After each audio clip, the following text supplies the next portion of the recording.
that makes the most of where you live, what you drive on the price tag on your clothes. Sign of peace of mind and this I don't know. You agree to have a drink with me, raise your glasses for a little bit of chicken. Thank you all for being here.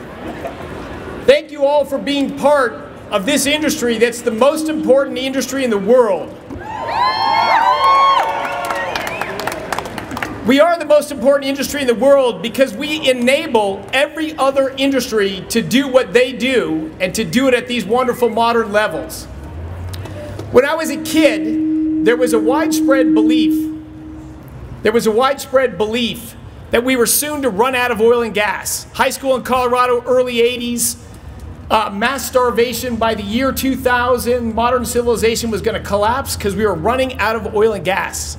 Now these kind of end of the world manias, they never go away, they reinvent themselves. But at that time, I was scared by that. I chose my college. I went to MIT to work on plasma physics, to work on fusion energy.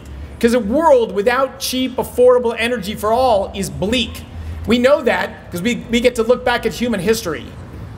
Now, in spite of that, our industry is rarely ever celebrated. Frankly, that's just stunning to me, but we're all here to try to change that a little bit.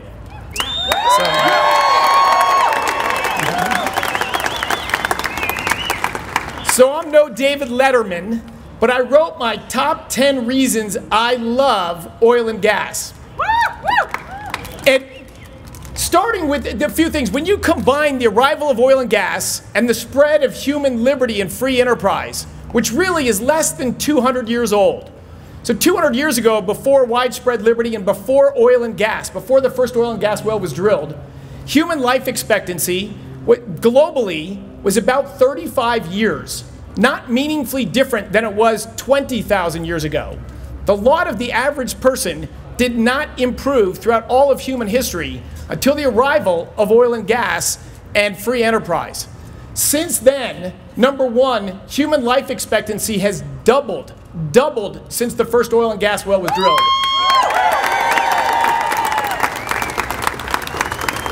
Average human lives over 70 years across the planet now. Also, before the first oil and gas well was drilled, global extreme poverty, which means living on less than $2 a day, in today's dollars, less than $2 a day, 90% of the human population lived in extreme poverty. Today, thanks to what you do and free enterprise, that number is less than 10% and falling.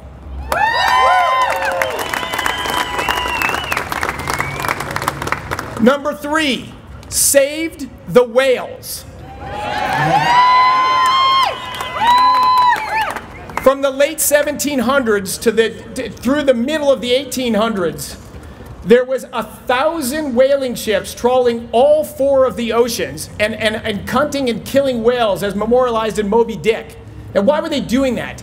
They were doing that because inside a sperm whale head, there's 4 to 8 barrels of oil. That provided people clean indoor lighting. Imagine your life today without a light switch. When the sun goes down, it's dark until the sun comes up. No one wanted that, but they almost completely decimated the whale population. Oil refined into kerosene changed that. Cheaper, abundant for everyone, not just well-off people, and the whale population has surged in the last 150 years.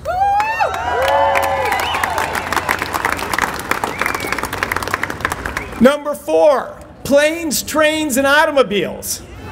That one's self-explanatory. Number 5 is this broader enabled modern life. Just think of your day. I drove down a road made out of oil, in a car powered by oil. My iPhone in my pocket is made out of oil. The clothing I'm wearing, the climbing gear I use to climb with my son, all made out of and enabled by oil and gas. Big one to me is the enabling of modern medicine. There was no modern medicine throughout all of human history until the wealth that came from free enterprise and oil and gas. I myself would not have been alive to celebrate my 14th birthday party if not for oil and gas.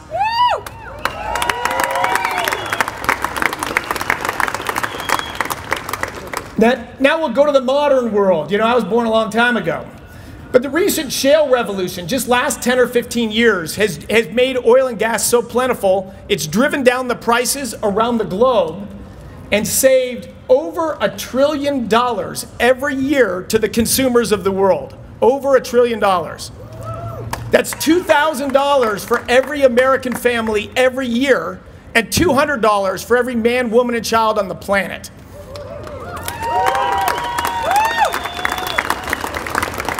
Bringing back Made in the USA.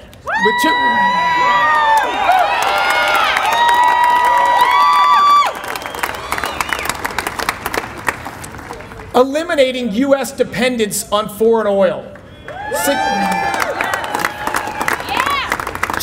Just 12 years ago, the United States imported 60% of the oil we consumed. Today, that number's 15% and declining rapidly. That's the shale revolution.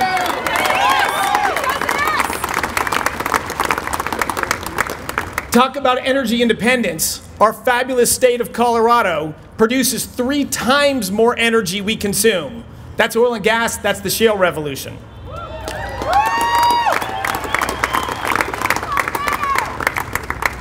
What about CO2 emissions, greenhouse gases? Well, last year, the United States, per capita, per person, CO2 emissions were lower than any year since before I was born. The decline in that was driven by the shale revolution and cheap shale gas, which is now the United States by far and away the largest source of electricity in this country. That's a lot to celebrate. As amazing as it is, our industry in Colorado is under attack. It's at risk of virtually being shut down.